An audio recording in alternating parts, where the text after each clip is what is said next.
Jarang berinisiatif dalam bercinta. Punten maaf, ini juga kalau boleh disensor. Ya boleh ya. Perempuan itu kalau dia mau hubungan intim, dia ingin dari pagi itu disetting. Disetting maksudnya disetting, di planning gitu, nggak mau yang spontan. Rata-rata perempuan gitu kan. Kemudian dari pagi itu ingin dimanja, diperhatikan, dibilang halo sayang, apa gitu. Baru endingnya kita dengan rela berinisiatif. Iya, iya, gitu. Laki-laki nggak butuh itu. Laki-laki hanya butuh kita tidak pakai baju, sudah cukup. Mendekatinya tanpa sehelai benang pun. Walaupun pakai selimut gitu kan, kalau itu tuntunan Islam ya. Ya malu juga lah gitu kan. Ya Allah, ini 5 nih udah gerut. Kalau pakai selimut nggak kelihatan kan gitu. Laki-laki senang gitu, to the point. Ya, kadang kita laki-laki itu kita kan menganggap kita ingin pijetin dulu ya. Laki-laki nggak butuh itu, laki-laki butuh langsung to the point, area tempat di mana yang sensitif. Sudah itu. Iya. Nah, cetuk gitu ya. Kalau kita nggak suka digitukan, kita senang tempat yang dari atas dulu, ya belai gitu. Kita dianggap tidak berinisiatif. Padahal bukan gitu, ya malu lah. Ya. Suka menaikkan suhu AC berarti panaskan, ya. Dan dikit-dikit tutup toilet itu lagi, turun. Karena gaya kita buang air kecil harus duduk, makanya inak kayak gitu. Ya. Nah ini tadi. Jadi semuanya ini sebetulnya fitrah. Hanya karena nggak tahu, jadi kita saling mengkritik, kita mengkritik pria mengkritik kita. Ya. Next. Nah kesimpulannya apa? Hubungan antara pria dan wanita tetap berlangsung walau ada perbedaan gender yang luar biasa. Betul kan Bu? Iya. Ya. Next. Hubungan mereka menjadi bergejolak ketika pria dan wanita gagal mengakui bahwa secara biologis mereka memang berbeda. Kalau kita menampik fitrah ini, tambah kacau hubungan kita. Terima bahwa laki-laki beda dengan perempuan. Itu jauh nanti akan lebih baik hubungan kita. Ya. Next. Berita baiknya adalah ketika kita mengerti perbedaan itu, kita akan lebih mudah untuk hidup bersama, juga akan dapat mengelola, menghargai, bahkan menyukai tentang perbedaan itu. Ya, kata siapa?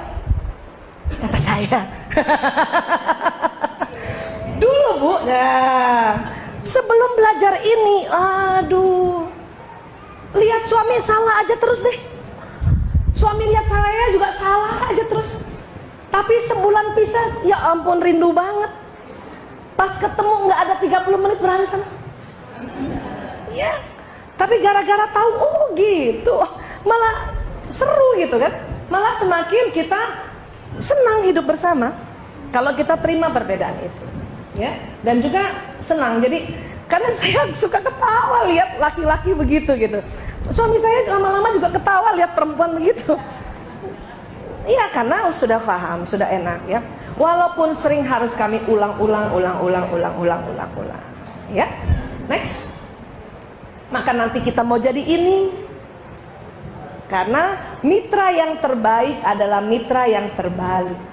Kalau mau membentuk puzzle dalam kehidupan rumah tangga, pasti banyak bedanya. Justru karena bedanya itu dia nanti masuk. Cuma waktu membuat ini harus ada ilmu sedikit saja. Agak lega nggak Bu ada ilmu sedikit gini nih? Lega banget. Ini ilmu-ilmu yang sangat simple, perbedaan. Sehingga waktu mau merajut tali kasih ini, merajut kasih ini, ya, itu ada guidance-nya sehingga dengan cepat soulmate-nya itu, belahan jiwa itu bertemu. Ya, next. Oh. Kalau tidak bahaya apa? Capek, salah melulu. Ya salah. Ya kalau nggak ada guidance ya. Tahu sih kita beda. Ibu tahu kan beda kan? Dari dulu pun tahu kan bahwa laki perempuan beda. Tahu kan? tapi capek juga kan. Maka harus ada sedikit guidance. Inilah yang disebut ilmu pengetahuan. Itulah manfaat daripada kita bertaklim ini, ya. Insyaallah. Next. Dan ini dalam Ar-Rum ayat 21 kan ya. Waktu itu saya pernah cerita bahwa ini sering ditemukan di mana? Di undangan, tapi suka dilupa. Ya. Dan di antara tanda-tanda kekuasaannya ialah dia menciptakan untukmu istri-istri dari jenismu sendiri. Maksudnya apa? Dari spesies yang sama, yaitu manusia. Sudah ada Ar-Rum ayat 21 aja Bu, ada penyimpangan seksual, orang tuh kawin sama binatang, kawin sama anjing, yang perempuannya manusia, anjing, yang laki-lakinya anjing. Banyak tuh gitu, padahal sudah ada Ar-Rum 21 loh.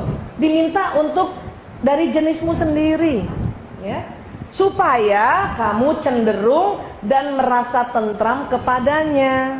Gimana kalau suaminya nggak dari spesiesnya sendiri? Dan dijadikannya di antaramu mawaddah warahmah, rasa kasih dan sayang. Tetapi Bu, rasa kasih dan sayang ini nggak muncul kalau apa? Ada endingnya. Sesungguhnya pada yang demikian itu benar-benar terdapat tanda-tanda bagi kaum yang berpikir.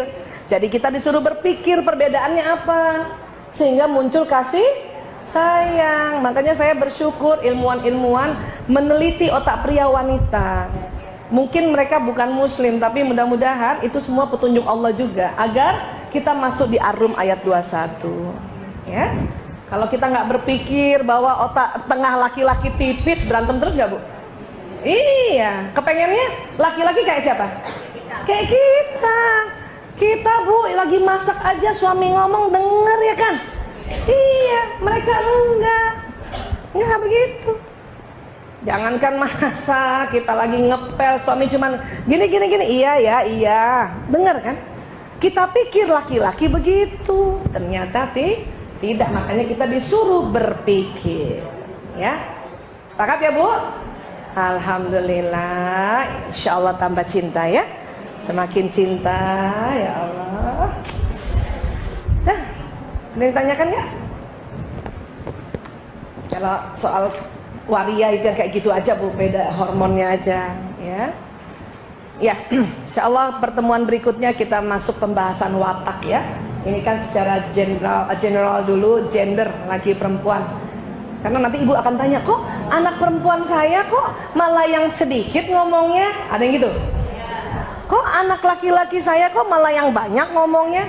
Ih, saya kebalik ya, suami saya yang banyak ngomong, saya enggak. Itu masuk ranah watak. Lain lagi nanti, ya. Ya, ini kita. Ya, chapter selanjutnya masuk watak.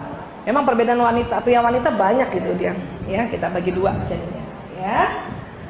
Ingat Bu, ingat tetap selalu cantik, selalu suami senang lihat perempuan tersenyum, laki-laki senang lihat perempuan tersenyum. Itu statementnya, itu risetnya. Ya, senyum aja. Senyum aja. Kalau lagi capek, susah senyum, ya udah jangan lihat wajah suami, kemana kayak gitu. Ya, mana gitu. Suami datang, tahan senyumnya 10. Abi. Alhamdulillah udah datang. Macet ya, Bi? Ya Allah, kasihan. Minum ya, Bi?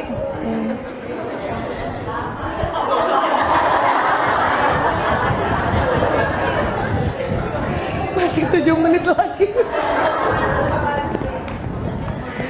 Karena selama ini kita ngaco. Udah bagus. Ya, kata teman-teman ustadz-ustazah kan katanya kalau sambut suami senyum gitu kan. Abi. Dan kita salah. Pas kita senyum kita maunya dibalas bisa, tapi tunggu 10 menit. Makanya kita yang tahan. Selama ini pria berpikir begini, kenapa istri saya berubah terus mukanya itu? Ya begitu, gimana nggak berubah? Kita 5 menit senyum, karena nggak dibalas senyum, menit ke-6 berpikiran jelek. Tuh kan dia nggak suka pulang ke rumah. Menit ke-7 mukanya miring. Suami baru mau senyum, kan ini 7 menit nih. Ini pertengkarannya di 7 menit nih, menit ke-7 nih. Suami udah mau loading ke 10 menit. Kita kelamaan 7 menit senyum. Itu bahaya di 7 menit pertama pertemuan tuh. Maka harus disadari bahwa ini kita tahan. Saya yang tahan apa dia yang tahan? Yes, sudah. Niatin ya Allah, saya sambut suamiku senyum 10 sampai 15 menit. Tahan ya Allah. Bismillah, masuk surga ya Allah.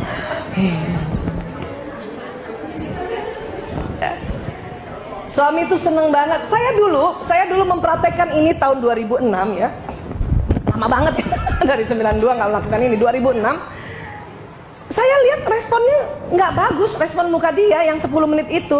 Tapi rupanya dia cerita-cerita di kantornya bahwa istri saya baik banget, selalu senyum, penuh senyum. Bahkan istri-istri temennya itu semua disuruh belajar sama saya.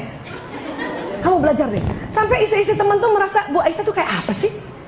Kayak apa sih sampai kok suaminya tuh membangga-banggakan. Tapi di depan saya dia nggak cerita. Nggak cerita, mana cerita bapak-bapak di depan ibu. Enggak Bu. Tapi kalau ibu hanya kasih senyum 10 menit pertama, oh, itu terkenang di dalam benaknya wajah kita Bu. Ya, selama ini miring.